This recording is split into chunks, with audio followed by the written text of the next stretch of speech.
दोस्तों, कहानी की शुरुआत होती है जर्मनी के एक छोटे से द्वीप हेल्गोलैंड को दिखाते हुए, जहां 513 लोग अपनी जिंदगी गुजार रहे थे क्योंकि पूरी दुनिया में एक खतरनाक वायरस फैल गया था, जिसकी वजह से काफी सारे लोग मारे गए और जो बचे हुए लोग हैं वो ज़ॉम्बीज बन गए। इन ज़ॉम्बीज से बचने के लिए ये लोग हेल्गोलैंड आइलैंड पर आ गए और यहाँ धीरे धीरे इन 513 लोगों ने अपनी एक सोसाइटी बना ली और खेती वगैरह करके अपनी जिंदगी गुजारने लगे। लेकिन खाने पीने का सामान काफी कम था, इसलिए इस आइलैंड पर केवल 513 लोग ही रह सकते थे और अगर एक भी मेंबर यहाँ बढ़ गया तो इन लोगों को काफी दिक्कत हो सकती थी। इसलिए जब भी इस आइलैंड पर कोई बच्चा पैदा होता था तब वोटिंग के जरिए उस इंसान को चुना जाता था जो अपनी जान दे सके, ताकि आइलैंड पर लोगों की आबादी कंट्रोल में रह सके। वहीं अब हम एक बोर्ड पर सभी सर्वाइवर के नाम के आगे कुछ पॉइंट्स लिखे हुए देखते हैं, जो इन्हें तब मिलते हैं जब ये कोई अच्छा काम करते हैं और इस तरह इनका नाम ऊपर बढ़ता रहता है। लेकिन अगर किसी इंसान ने गलत काम किया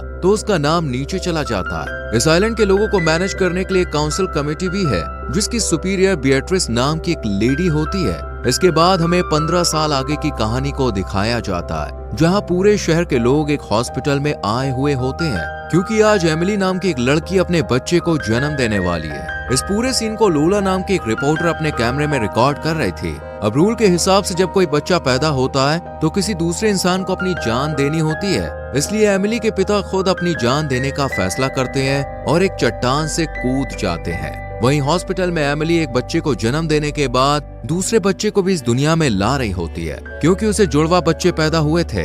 ये देखकर बीएट्रिस एक बार फिर काउंसिल कमेटी की मीटिंग रखती है और सभी लोगों से इस बारे में बात करती है। काफी देर तक सोचने के बाद ये लोग वोटिंग करने का डिसाइड करते हैं ताकि वोटिंग के जरिए पता चल सके कि किस इंसान को सैक्रिफाइस करना है। अब दूसरी तरफ हम क्रिश्चियन और हेनरिक नाम के दो दोस्तों को देखते हैं जो बोर्ड पर अपनी रैंकिंग देख रहे थे। क्रिश्चियन की रैंक 511 नंबर पर थी। ये देखकर वो काफी परेशान हो जाता है और हेनरिक से कहता है कि अगर मुझे मारने के लिए चुना गया तो मैं अपनी जान नहीं दूंगा। लेकिन हेनरिक उसे वार्न करते हुए कहता है कि पिछली बार एक आदमी ने इस तरह से बचने की कोशिश की थी, पर इन लोगों ने उसे जबरदस्ती पिंजरे में कैद करके समुंदर में फेंक दिया था। इसके बाद हम 512 नंबर पर मौजूद एलिसे नाम की एक बुजुर्ग लेडी को देखते हैं, जिसकी अब काफी उम्र हो चुकी थी, इसलिए सभी लोग उसे बिल्कुल यूजलेस समझते थे।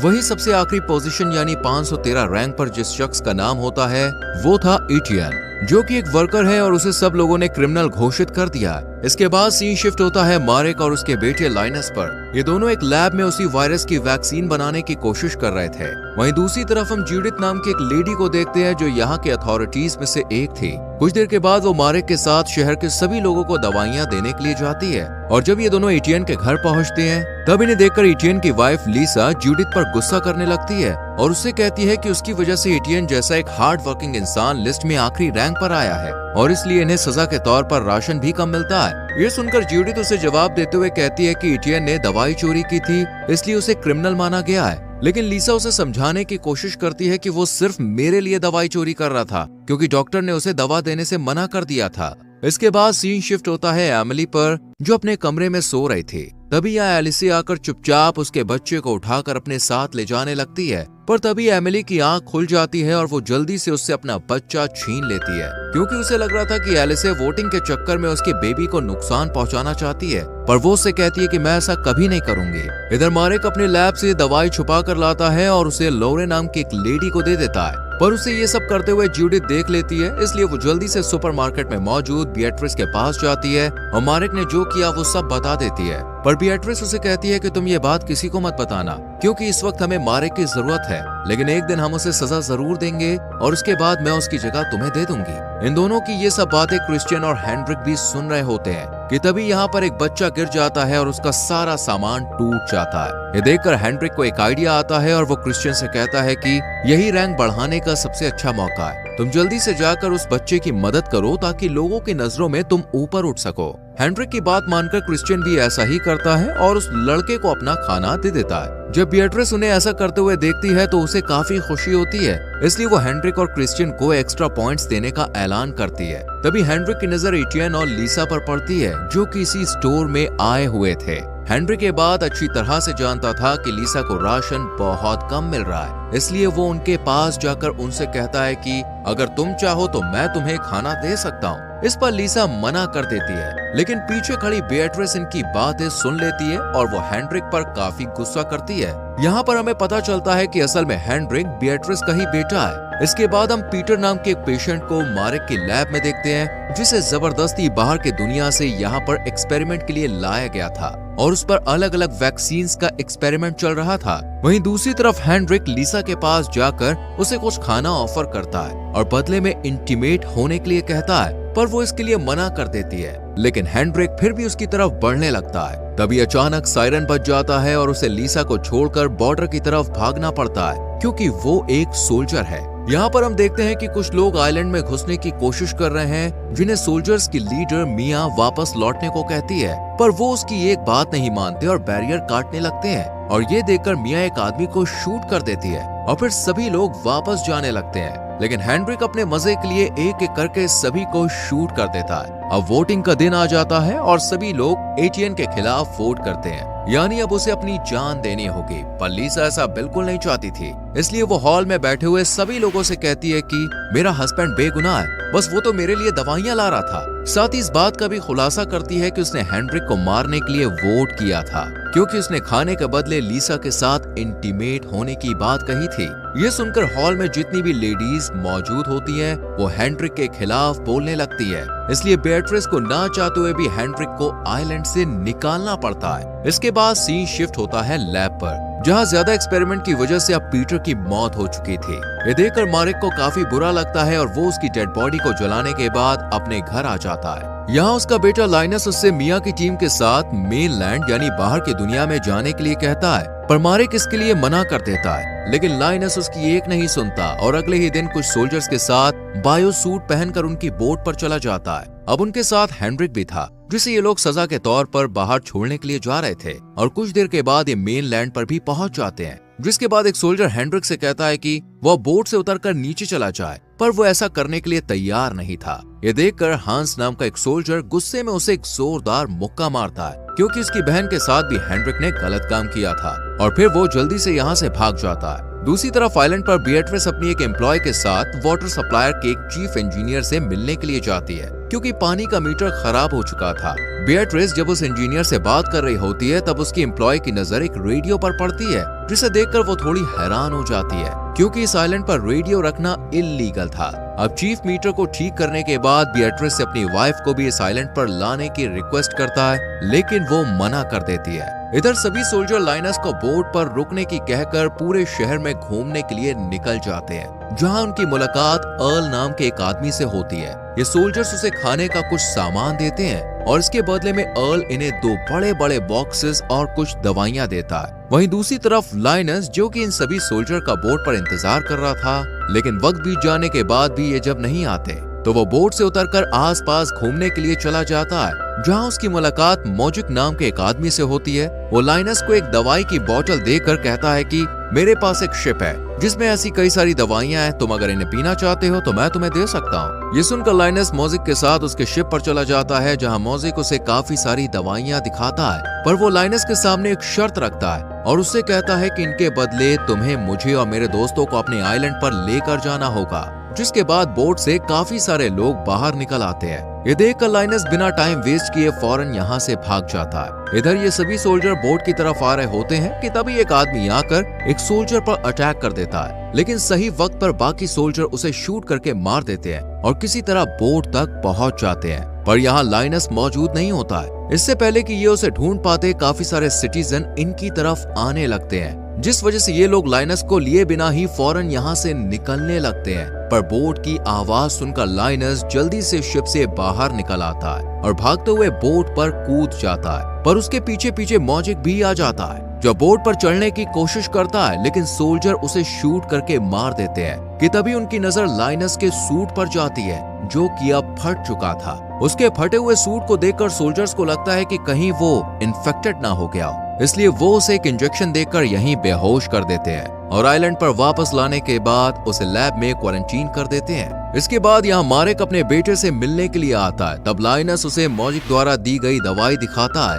और उसे जो कुछ भी शिप पर हुआ वो सब बता देता है। ये सुनकर मारेक जल्दी से उस दवाई को टेस्ट करता है और उसे पता चलता है कि ये असली वैक्सीन है इसलिए वो बियाट्रिस के पास जाकर उसे दोबारा अपने सोल्जर्स को उस शिप पर भेजने के लिए कहता है ताकि ज्यादा से ज्यादा दवाई को यहाँ लाया जा सके। पर बियाट्रिस इसके लिए मना कर देती है क्योंकि पिछली ट्रिप में उसका बहुत ज्यादा नुकसान हो गया था। इधर हम मेनलैंड में अर्ल के गार्ड्स को देखते हैं जहाँ उन्हें पानी में मॉजिक की लाश मिलती है और उसके हाथ में उन्हें एक दवाई की बोतल भी मिलती है, जिसे देखने के बाद अर्ल अपने गार्ड्स को ऐसी और दवाइयां ढूंढने का ऑर्डर देता है। वहीं दूसरी तरफ हम हेनरिक को देखते हैं जो शहर में इधर उधर भटक रहा था। तभी उसे रास्ते में वेल्मा नाम की एक लेडी दिखाई देती है जो लोगों को कुछ न कुछ देकर उनकी मदद किया करती थी। हेनरिक उसके पास जाकर उससे फ्लर्ट करने लगता है और वेल्मा उससे खुश होकर उसे अपने असिस्टेंट के तौर पर रख लेती है। इसके बाद वेल्मा हेनरिक को एक थिएटर में लेकर जाती है जो कि असल में उसका घर था। इसके बाद वो हेनरिक के सामने बार बार अर्ल का नाम लेने लगती है, जिस पर वो उसी अर्ल के बारे में पूछता है, लेकिन वेल्मा उसे कुछ नहीं बताती है। जैसी रात होती है हेनरिक मौका मिलते ही वेल्मा को मार देता है और उसका सारा सामान लेकर यहाँ से निकल जाता है। दूसरी तरफ बियाट्रिस लीसा से मिलने के लिए जाती है और उसे एक जॉब ऑफर करते हुए कहती है कि अगर तुम मुझे इस शहर की सारी जानकारी लाकर दोगी तो इसके बदले मैं तुम्हें और तुम्हारे हस्बैंड को एक अच्छी जिंदगी दे सकती हूँ। ये सुनकर लीसा बहुत ज्यादा खुश हो जाती है और इस जॉब के लिए मान जाती है, पर असल में ये सिर्फ बियाट्रिस का एक प्लान था। इधर लैब में लाइनस की जगह अब जूडिथ को काम में लगा दिया जाता है और जब वो अर्ल के द्वारा दिए गए उन 2 बड़े बॉक्सेस को खोल कर देखती है तो उसमें एक आदमी और एक लेडी को कैद करके रखा गया होता है, जिन पर अब मार्क वैक्सीन का एक्सपेरिमेंट करने वाला था। इससे पहले कि वो कुछ कर पाता, यहाँ लैब में एक सोल्जर की डेथ हो जाती है और उसके पूरे शरीर पर लाल निशान बन जाते हैं, यानी वो वायरस से इन्फेक्टेड हो चुका था। वहीं जब लाइनस अपनी बॉडी को देखता है तो उसे भी सेम वैसा ही निशान नजर आते हैं, जिन्हें देखकर वो बहुत ज्यादा डर जाता है, लेकिन इसके बारे में किसी को नहीं बताता है। इसके बाद हम काउंसिल की एक मीटिंग को देखते हैं जहां बियाट्रिस उस पेशेंट की मौत का जिम्मेदार मिया को ठहराते हुए कहती है कि उसने अपनी टीम को सही तरह से प्रोटेक्ट नहीं किया था, इसी वजह से वो सोल्जर इन्फेक्टेड हो गया। इसलिए बियाट्रिस उसके 100 पॉइंट्स कम कर देती है और उसे सजा के तौर पर जेल में काम करने के लिए भेज दिया जाता है। तभी इसी हॉल में मौजूद लोला की बेटी फियोना अचानक खांसने लगती है, जिसे देखकर सभी को लगता है कि शायद वो भी वायरस से इन्फेक्टेड हो गई है। इसलिए सभी लोग यहाँ से भाग जाते हैं, पर असल में फियोना प्रेग्नेंट थी, लेकिन उसकी अभी तक शादी नहीं हुई थी, इसलिए उसके बच्चे को इल्लीगल माना जाएगा। इसी डर की वजह से वो अपने बॉयफ्रेंड टॉम के पास जाती है, पर टॉम उससे वादा करते हुए कहता है कि वो उसका और उसके होने वाले बच्चे का ख्याल रखेगा। जिसके बाद हमें लैब का सीन दिखाया जाता है जहाँ एक्सपेरिमेंट की वजह से अब उन दोनों पेशेंट्स की हालत बहुत ज्यादा खराब हो रही थी और इन्हें देखकर मार्क जूडी से कहता है कि हमारे पास ज्यादा वक्त नहीं है, इसलिए हमें जल्द से जल्द वैक्सीन बनानी ही होगी। इधर आइलैंड पर अर्ल अब मॉजिक के लोगों से मिलता है और उन्हें इसकी बॉडी दिखाकर कहता है कि इसे आइलैंड के लोगों ने मारा है। अगर तुम लोग मुझे दवाई के बारे में बता दोगे तो मैं तुम सबकी जिंदा रहने में मदद करूंगा। ये सुनकर स्पार्क नाम का एक आदमी आगे आता है और अर्ल से कहता है कि मैं तुम्हारी हेल्प करने के लिए तैयार हूँ, पर इसके बदले तुम्हें मुझे आइलैंड पर लेकर जाना होगा। कुछ देर सोचने के बाद अर्ल इसके लिए राजी हो जाता है। दूसरी तरफ मार्क जेल में मिया से मिलने के लिए जाता है और उससे कहता है कि मैं तुम्हारी जेल की सजा को कम करा सकता हूँ, लेकिन इसके बदले मैं चाहता हूँ कि तुम मेनलैंड पर जाकर उस शिप से वो वैक्सीन लेकर आओ। लेकिन मिया इस काम को करने के लिए मना कर देती है। इसके बाद हम हेनरिक को देखते हैं जिसे मेनलैंड पर कैनिबल की एक गैंग पकड़ लेती है, पर हेनरिक अपनी जान बचाने के लिए झूठ बोलते हुए कहता है कि वो अर्ल के लिए काम करता है। ये सुनकर कैनिबल गैंग उसे अर्ल से मिलवाने के लिए ले जाते हैं, पर अर्ल तो उसे जानता भी नहीं था, इसलिए वो हेनरिक को मारने वाला ही होता है कि तभी वो जोर से चीख कर कहता है कि मैं बियाट्रिस का बेटा हूँ और गलती से यहाँ पे आ गया हूँ। इसके बाद वो अर्ल को वेल्मा की मौत के बारे में बताता है कि वो वायरस की वजह से मारी जा चुकी है, लेकिन अर्ल पहले से ही सारी सच्चाई जानता था, इसलिए वो हेनरिक से कहता है कि तुम्हें आइलैंड से निकाला गया था और वेल्मा की मौत की वजह वायरस नहीं बल्कि तुम हो, तुमने उसकी जान ली है। ये सुनकर हेनरिक के पसीने छूट जाते हैं क्योंकि वो समझ चुका था कि उसके साथ बहुत बुरा होने वाला है, इसलिए वो अपनी जान बचाने के लिए आइलैंड के सभी सीक्रेट्स और डोर्स के बारे में अर्ल को बता देता है, जिससे खुश होकर वो हेनरिक को मारने का इरादा कैंसिल कर देता है। वहीं अब हम एक काउंसिल मीटिंग को देखते हैं जहां वाटर सप्लायर के इंजीनियर की वाइफ काइसो का इंटरव्यू लिया जाता है क्योंकि उसे दवाइयों के बारे में बहुत ज्यादा जानकारी थी। लेकिन तभी कमेटी मेंबर्स को पता चलता है कि एक दूसरी कैंडिडेट ने भी इंटरव्यू के लिए अप्लाई किया है, जिसका नाम जेनियला है। जेनियला असल में एक सर्जन है, इसलिए कमेटी मेंबर काइसो की जगह जेनियला को सिलेक्ट करते हैं और फिर उसे इस आइलैंड पर बुलाया जाता है, पर उसकी शिप में दूसरी गैंग के 2 लोग छुप कर आ जाते हैं इधर अपनी वाइफ को सिलेक्ट ना होता देख इंजीनियर को बहुत बुरा लगता है, इसलिए वो मेनलैंड पर जाने का फैसला करता है। लेकिन बिएट्रिस उसे ऐसा करने से मना कर देती है क्योंकि वो पूरे आइलैंड पर इकलौता इंजीनियर था जो वाटर सिस्टम को ठीक कर सकता था। दूसरी तरफ अब एटियन को बिएट्रिस की मदद से विंड मिल में नई जॉब मिल जाती है, जहाँ काम करने के दौरान उसे एक शराब की बोतल मिलती है जिसे वो अपने बॉस को दे देता है, जिसके बाद बॉस उस बोतल की सारी शराब पी लेता है और नशे की हालत में ही काम करने के लिए चला जाता है। इतने में ही यहाँ इंजीनियर भी हाथ में हथौड़ा लेकर आ जाता है और गुस्से में विंड मिल की सभी मशीनों को तोड़ने लगता है। ये देखकर बॉस जल्दी से उसे रोकने के लिए सीढ़ियों से ऊपर जाने की कोशिश करता है, पर तभी उसका पैर फिसल जाता है और उसका पैर टूट जाता है, जिसके बाद उसे इलाज के लिए हॉस्पिटल में लाया जाता है और फिर मारेक उसकी सर्जरी करता है। पर सर्जरी के दौरान उसकी नजर डेनियला पर पड़ती है तो वो देखता है कि वो बहुत ज्यादा घबरा रही है, इसलिए वो इसकी वजह पूछता है। तब डेनियला उसे बताती है कि वो कोई सर्जन नहीं है, बस उसने ये सब किताबों में पढ़ा था। साथ ही वो मारेक से ये भी कहती है कि उसे पता है कि लाइनस इन्फेक्टेड है और इसलिए वो उसकी मदद भी करना चाहती है, पर मारेक उसकी सच्चाई किसी को ना बताए। इससे पहले कि मारेक कुछ कह पाता, यहाँ जूडिथ आ जाती है और उसने इन दोनों की सारी बातें सुन ली थी, इसलिए वो मारेक से कहती है कि मैं अब लाइनस के बारे में सबको बता दूंगी कि वो इन्फेक्टेड है। लेकिन तभी डेनियला पीछे से उस पर अटैक करके उसे मार देती है, जिसके बाद मारेक और डेनियला मिलकर उसकी लाश को पानी में फेंक देते हैं। इसके बाद सीन शिफ्ट होता है फियोना पर, जिसका मिसकैरेज हो गया था, और जब मारेक उसे देखने के लिए जाता है तब फियोना की माँ उससे कहती है कि प्लीज तुम इसके बारे में बिएट्रिस को कुछ मत बताना, और इसके लिए मारेक भी मान जाता है। इधर बिएट्रिस जब लैब में जाती है तो उसे दीवार पर एक टूटा हुआ दांत रखा हुआ दिखाई देता है, जिसे देखकर वो समझ जाती है कि ये दांत किसी और का नहीं बल्कि जूडिथ का है। इसलिए वो फौरन मारेक के पास जाती है और उससे जूडिथ के बारे में बात करते हुए कहती है कि वो कहीं गायब हो गई है और मुझे लगता है कि उसे गायब करने के पीछे तुम्हारा ही हाथ है।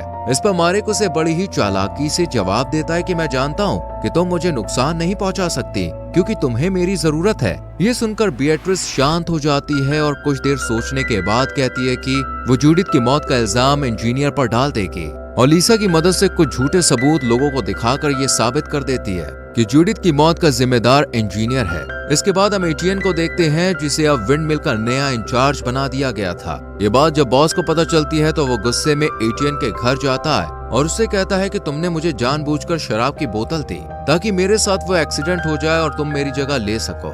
इस पर एटियन ना में जवाब देता है। अब अगले दिन इंजीनियर के पैरों को बांधकर उसे समुद्र में फेंक दिया जाता है और ये देखकर मारेक को काफी बुरा लगता है, इसलिए वो लाइनस के पास जाकर उसे सब कुछ सच बताने का फैसला करता है। और इसके बाद हमें 15 साल पहले की कहानी दिखाई जाती है, जहाँ एक दिन मारेक की मुलाकात सुपरमार्केट में काम कर रही बिएट्रिस से होती है, लेकिन वो उससे कुछ ज्यादा बात नहीं करता है और अपने लैब में आ जाता है, जहां वो नर्स लोर के साथ मिलकर वैक्सीन बनाने का काम करता है। इधर बिएट्रिस कुछ लोगों के साथ मिलकर सुपरमार्केट को अपने कब्जे में ले लेती है और फिर यहाँ की फार्मेसी को भी अपने अंडर में कर लेती है। वहीं उसकी रिपोर्टर लोला उसका वीडियो रिकॉर्ड कर लोगों के सामने यह प्रूफ करने की कोशिश करती है कि बिएट्रिस इस आइलैंड का लीडर बनने के लिए एक परफेक्ट कैंडिडेट है। लेकिन वो ये भी अच्छी तरह से जानती थी कि मारेक इस फार्मेसी में काम करता है और उसके रास्ते में आ सकता है, इसलिए बिएट्रिस उसे एक ऑफर देती है कि वो जो चाहे अपनी मर्जी से दवाई बना सकता है, पर वो उसके खिलाफ खड़ा नहीं होगा। मारेक तो उसकी बात मान जाता है, लेकिन आइलैंड पर जो मेयर था वो उसे अरेस्ट करने के लिए अपने अफसर भेज देता है, पर बिएट्रिस बड़ी ही चालाकी से उसे ही फंसा देती है।